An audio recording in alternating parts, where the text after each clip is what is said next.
तो दोस्तों एक बार फिर से आपका स्वागत है एक नए टॉपिक के साथ। दोस्तों आज का जो हमारा टॉपिक है उसका नाम है rate analysis of internal plaster या प्लास्टर। आज के इस टॉपिक में आपको बताएंगे कि हम जो हमारा इंटरनल प्लास्टर होता है या फिर हम जो नॉर्मल सीमेंट प्लास्टर करते हैं उसका रेट एनालिसिस कैसे करते हैं, उसके क्या क्या कंपोनेंट होते हैं रेट एनालिसिस करने के लिए, और जो उसका रेशियो होता है रेट एनालिसिस करने के लिए या 1:4 है या 1:6 है, तो हम कौन सा रेशियो यूज करते हैं फॉर रेट एनालिसिस वर्क, या फिर हम अपने काम को करने के लिए कौन सा रेशियो यूज करते हैं।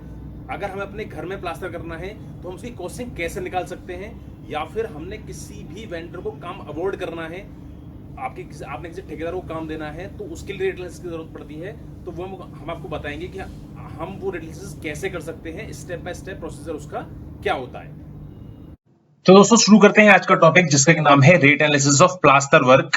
दोस्तों यहाँ पर हमने 12 mm की थिकनेस पकड़ी है प्लास्टर वर्क का रेट एनालिसिस करने के लिए, जिसका कि रेशियो 1:6 होता है। ठीक है, तो हम शुरुआत करते हैं अपने सबसे पहले हमें इसमें निकालना होगा dry volume of cement mortar. तो दोस्तों देखिए, हमें जो रेट एनालिसिस करना है वो स्क्वायर मीटर में करना है, तो और मुझे 1 स्क्वायर मीटर की क्वांटिटी निकालनी है, उसकी थिकनेस क्या है 12 mm। तो जब मुझे इसका वॉल्यूम निकालना होगा तो मुझे 1 इंटू 12 mm, मैंने 12 mm को मीटर में कन्वर्ट किया हुआ है, तो ये मेरा 0.012 क्यूबिक मीटर निकल कर आ जाएगा।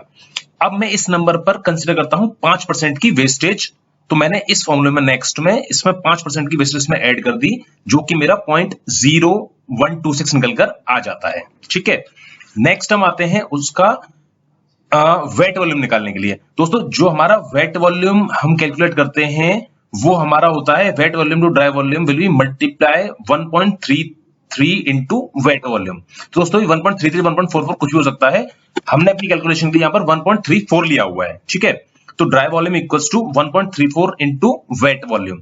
तो हमारा ये जो नंबर है ये हमारा ड्राई वॉल्यूम है, जो कि 0.0126 है। इसको मैंने 1.34 से मल्टीप्लाई कर दिया तो मेरा 0.017 क्यूबिक मीटर आता है। तो दोस्तों सबसे पहले हमने इसका ड्राई वॉल्यूम निकाला है रेट एनालिसिस करने के लिए। अब हम अपने नेक्स्ट स्टेप पर आएंगे। इसमें हमें क्या निकालना है, quantity of cement sand and there cost. अब मुझे सीमेंट और सैंड की क्वांटिटीज निकालनी है और उसकी कॉस्ट भी निकालनी है।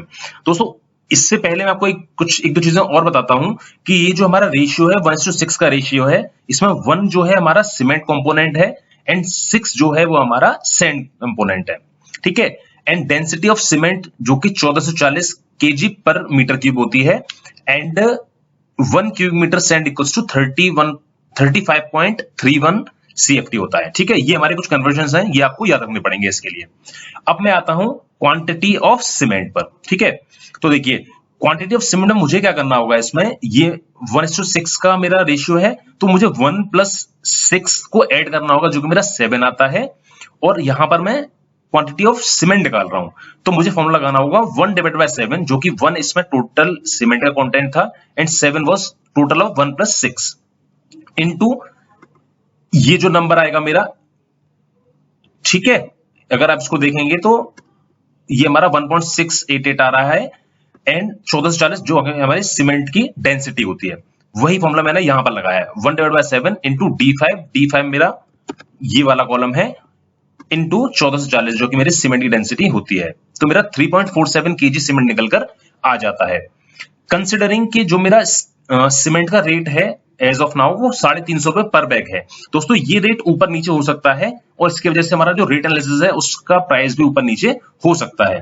तो अभी मैं प्रेजेंट रेट कंसीडर करता हूं, मेरा 350 रुपए पर बैग का रेट है, तो मैंने 350 को 50 से डिवाइड किया तो मेरा 7 रुपए पर केजी का रेट निकल कर आ जाता है, और जब मैंने इन दोनों मल्टीप्लाई किया तो मेरा 24 रुपए 31 पैसे का सीमेंट निकल कर आ जाता है। तो यहां पर मेरे कॉस्ट ऑफ सीमेंट जो है वो 24 रुपए 31 पैसे आ जाती है। अब हम आते हैं क्वांटिटी ऑफ सैंड पर। तो दोस्तों देखिए, हमने यहां सेम फॉर्मूला लगाया है, जैसे ये 1/7 था तो यहाँ 6/7 है, बिकॉज 6 यहां पर हमारा सैंड कंटेंट था and 7 was the total of 1 + 6, और ये जो है हमारा नंबर पहले से यहां पड़ा हुआ था, and again 35.31 was this number जो कन्वर्जन आपको बताया था। तो अगर आप यहां जाएंगे देखेंगे तो देखिए ये हमने इसी फॉर्मूले में करके लगाया हुआ है। ठीक है, कंसिडरिंग हमारा जो रेट ऑफ सैंड है वो 70 रुपए है, तो जब हमने 70 रुपए से 0.51 जो कि हमारा क्वांटिटी ऑफ सैंड निकल कर आया उसको मल्टीप्लाई किया तो हमारा ₹35.77 हमारी कॉस्ट निकल कर आती है क्वांटिटी ऑफ सैंड के प्राइस की। ठीक है, तो ये मेरा ₹24.31 मेरा सीमेंट का प्राइस था एंड ये जो मेरा ₹35.77 जो है मेरी सैंड लगेगी उसका प्राइस है। तो अगर मैं इसको टोटल करता हूं तो मेरा ₹60 के अप्रोक्स नंबर निकल कर आता है। तो दोस्तों यहां हम ये समझ सकते हैं कि मुझे 1 स्क्वायर मीटर सीमेंट प्लास्टर करने के लिए जिसकी की थिकनेस 12 mm होगी उसमें मुझे ₹60 का खर्चा आएगा। ठीक है, तो ये मेरा हो गया मेटल पार्ट, क्योंकि हमारा जो प्लास्टर होता है उसमें हमारा सीमेंट एंड सैंड ही दो ही कंपोनेंट होते हैं। नेक्स्ट हम आते हैं अपना labour cost of plaster work. दोस्तों ये जो labour cost of plaster work है ये हमारा, जैसे अगर मैं दिल्ली एनसीआर की बात करता हूं तो यहां पर जो रेट है वो ₹15 से ₹18 स्क्वायर फीट के आसपास का रेट रहता है। तो मैंने अपनी कैलकुलेशन के लिए इस रेट को ₹16 के आसपास पकड़ा है। आपकी कंपनी में ऊपर नीचे हो भी सकता है, लेकिन ये ₹16 एक जेन्युइन रेट होता है सीमेंट प्लास्टर का, इसीलिए हमने यहां पर इसको ₹16 पकड़ा है। तो 16 × 10.76 मैंने इसको स्क्वायर मीटर कन्वर्ट किया है, तो ये मेरा ₹172.16 निकल कर आता है। तो दोस्तों अब देखिए यहां पर आता है मेरा total material cost and labour cost. जब मैं इन दोनों कंपोनेंट्स को ऐड करता हूं तो मेरा 232.24 निकल कर आता है।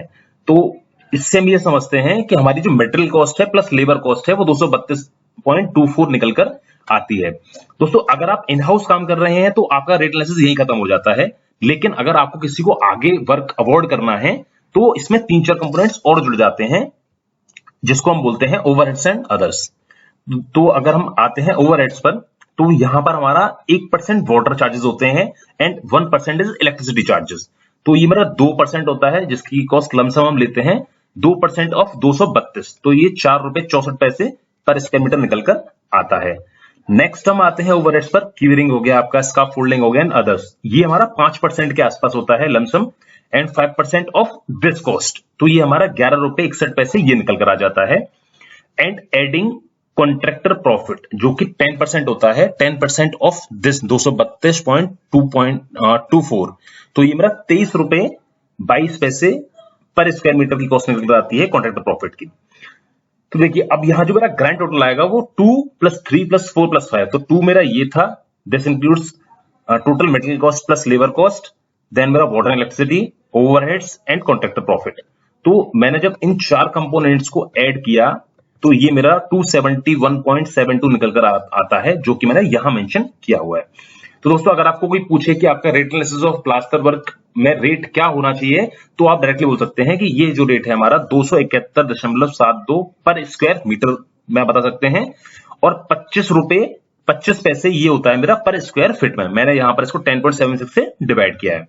तो ये आप बड़े आसानी से निकाल सकते हैं कि इसका रेट एनालिसिस क्या होता है, इसका प्रोसीजर क्या होता है, और इन केस अगर आपको इस एक्सेल की नेसेसिटी है तो आप मुझसे ये एक्सेल भी ले सकते हैं, सो दैट कि आपको अगर 15 mm या 20 mm का रेट एनालिसिस प्लास्टर करना होगा तो आप ऑटोमेटिकली इसमें सिर्फ यहां पर चेंज करने से आप पूरा रेट एनालिसिस निकाल सकते हैं।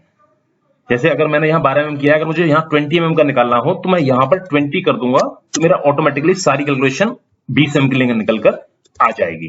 ठीक है, तो मैं उम्मीद करता हूं दोस्तों कि आपको इस वीडियो के माध्यम से ये समझ में आ गया होगा कि हम rate analysis of plaster work कैसे करते हैं और हमारे क्या क्या कंपोनेंट्स का हम ध्यान रखते हैं। अगर आपको इसमें अभी भी कुछ कंफ्यूजन है तो आप मेरे कमेंट सेक्शन में मुझसे पूछ सकते हैं, मैं आपको वहां भी आंसर कर दूंगा। और इस चैनल को लाइक करें, सब्सक्राइब करें एंड कमेंट जरूर करें, मुझे जरूर बताएं कि वीडियो आपको कैसा लगा, सो दैट कि अगर आपके कुछ और इश्यूज भी हैं तो हम उसको इंप्रूव कर सकें। तो दोस्तों मिलते हैं एक नए टॉपिक के साथ एक नई वीडियो में, तब तक के लिए thank you and all the best.